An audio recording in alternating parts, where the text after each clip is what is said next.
Recrudescence des cas d'accidents domestiques chez l'enfant. À Albert Royer, les pédiatres alertent sur l'augmentation des cas depuis près d'un an. Au moins un cas est enregistré chaque semaine. Face à cette situation, la Société sénégalaise de pédiatrie engage la sensibilisation.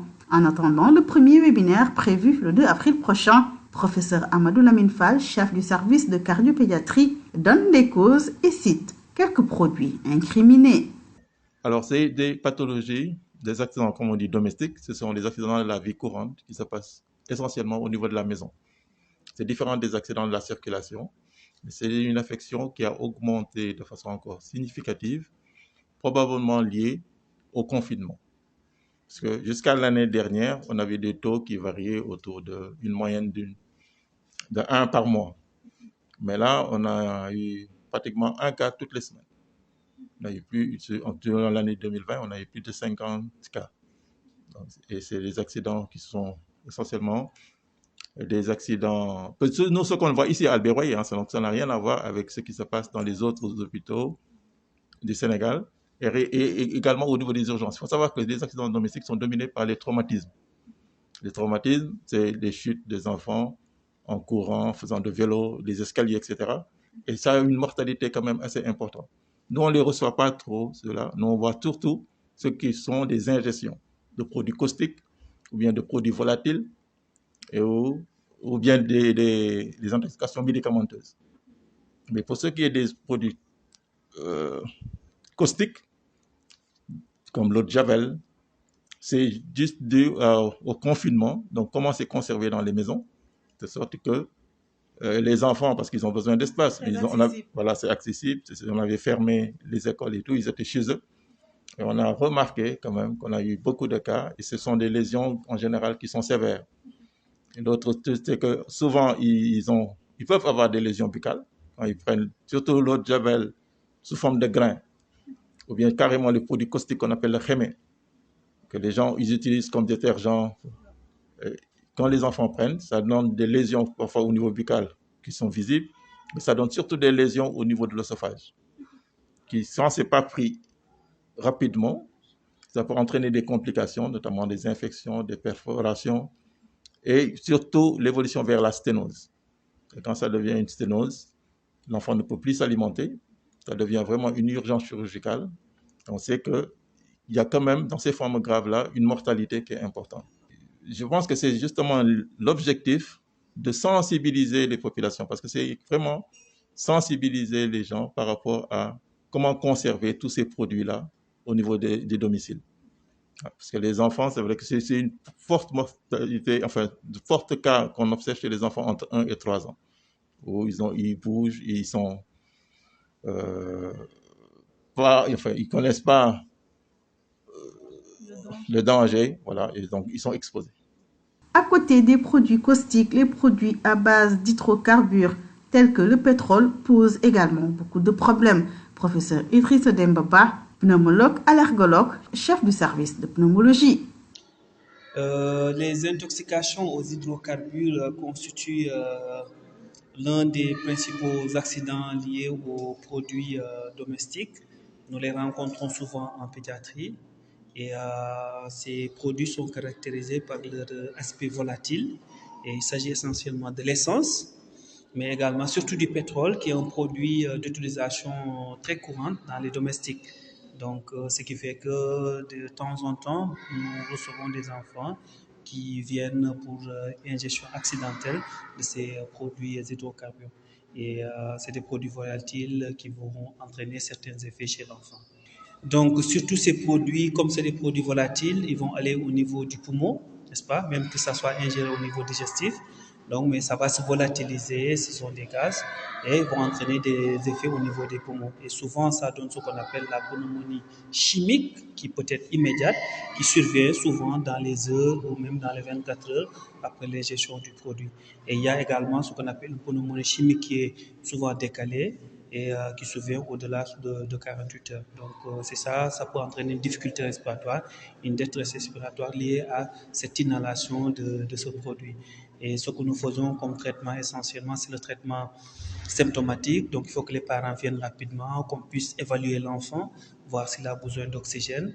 Et en plus de ça, si s'il y a une surinfection, et dans ce cas-là, on va penser éventuellement à mettre des antibiotiques. Mais c'est un type d'accident que nous rencontrons souvent et qui peut être souvent mortel si la prise en charge n'a pas été faite de façon adéquate. Ce qui est important dans ces situations, c'est que les parents consultent rapidement et qu'on puisse évaluer le patient, qu'on puisse le prendre en charge, l'oxygéner, arrêter l'alimentation, éviter de faire vomir les patients. Et souvent aussi, comme c'est des produits volatiles, ça peut entraîner des troubles neurologiques, mais c'est surtout les troubles respiratoires qui peuvent, s'ils ne sont pas pris en charge rapidement, entraîner un décès.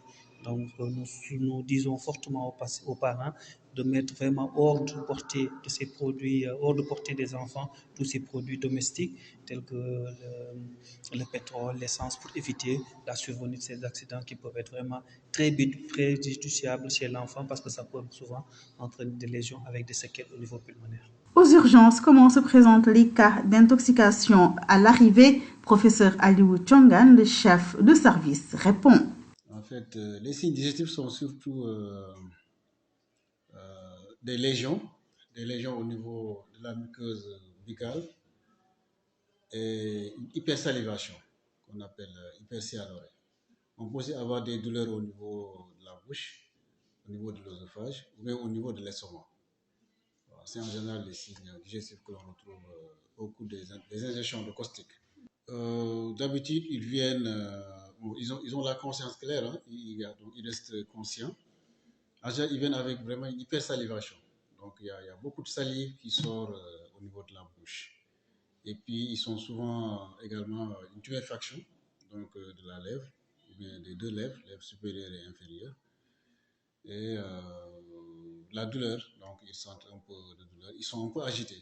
Plutôt, c'est des enfants. À cause de la douleur, donc ils sont en général agités.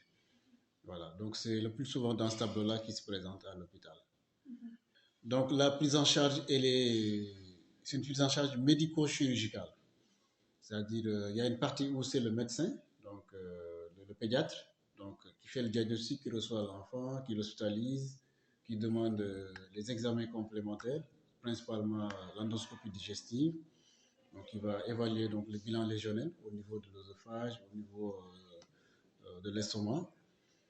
Et en fonction donc, du bilan lésionnel, l'enfant est référé secondairement en chirurgie, s'il y a une indication à une prise en charge chirurgicale. Mais dans 80% des cas, le plus souvent, la prise en charge est seulement médicale. Donc voilà, c'est à peu près ça. Il y a d'autres examens qu'on peut demander secondairement pour voir le retentissement. Mais dans le cadre du diagnostic et du bilan lésionnel, c'est surtout l'endoscopie digestive. Le taux de mortalité, on n'a pas exactement au niveau médical parce que quand le traitement est médical, en général, l'évolution est favorable, presque à 100%. Maintenant, quand il y a une prise en charge chirurgicale associée, c'est là où il y a vraiment, où il y a parfois des décès. Donc, c'est surtout les chirurgiens qui pourront vous dire le taux de décès de ces enfants-là qui sont victimes d'injection de caustique. Mais nous, au niveau médical, en général, le plus souvent, c'est favorable. Les intoxications, en général, quand on interroge les parents, pour savoir dans quelles circonstances sont survenus ces accidents-là, le plus souvent, on se rend compte qu'il y a une négligence parentale. Il y a une négligence parce que les parents n'ont pas pu surveiller l'enfant comme il faut, ou bien ils ont laissé à côté dans l'environnement immédiat de l'enfant des objets, ou bien en tout cas des produits caustiques, ou des produits toxiques. Ou bien, parfois, le plus souvent, dans le cadre, par exemple, des caustiques, de pétrole, l'eau de javel, ou bien les acides forts ou les bases fortes, le plus souvent, il y a un transvasement. C'est-à-dire les parents, ils prennent le produit et ils transvasent dans des récipients qui ont l'habitude de contenir de l'eau, en tout cas un aliment comestible.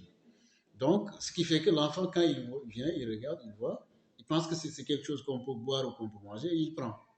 Voilà, donc le plus souvent, c'est ça. Vraiment, le problème principal, c'est le fait de transvaser le produit de son récipient habituel à un récipient où on utilise pour des aliments que l'on consomme.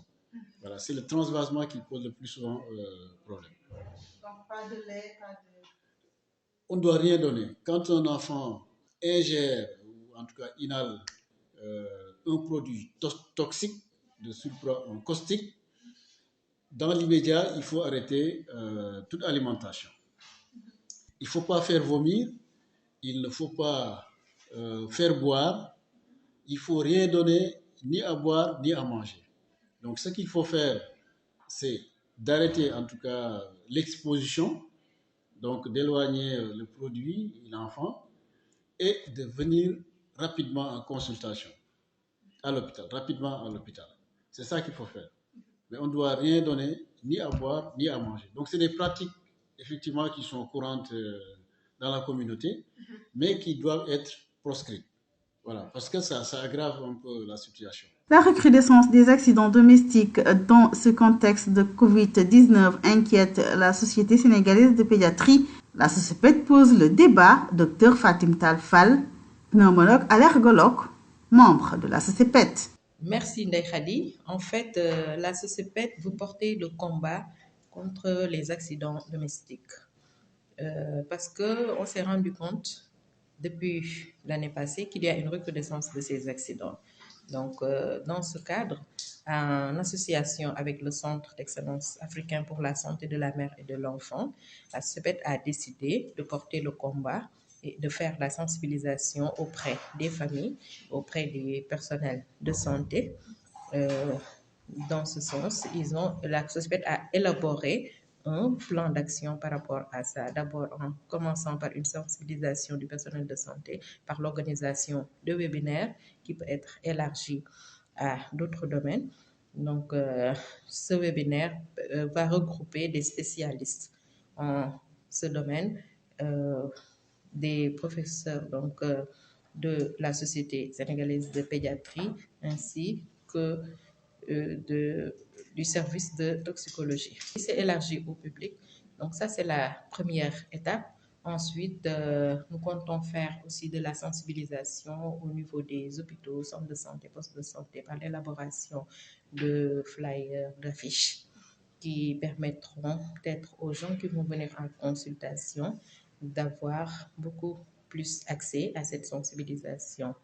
Et ensuite, dans une prochaine étape, peut-être au niveau des télés et radios, pour mieux toujours élargir cette sensibilisation. Le webinaire prévu le 2 avril prochain est ouvert au public. Il s'inscrit dans le cadre d'une vaste campagne d'information et de sensibilisation, surtout à l'endroit des parents.